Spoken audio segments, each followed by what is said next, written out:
In this video, you will see how to enable Draw tool in Microsoft Word. If you don't see this Draw tab in Microsoft Word, don't worry, you can enable it easily. Let's get started.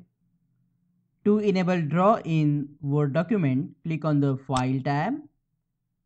At the bottom, you will see here Options. Click on it. And now you will see Word Options window. Click on Customize Ribbon to open the ribbon options. Under the Choose Commands, select Main tab. You will see here the option Draw. Single click on Draw. Click on Add so that you will see the Draw option here. If you don't see the Draw option here, make sure you have selected here Main tab.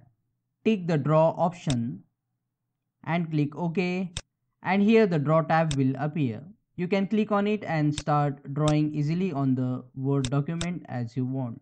If this video solved your problem, comment below and let me know, and don't forget to like the video, subscribe and press bell icon to support the channel. Thank you.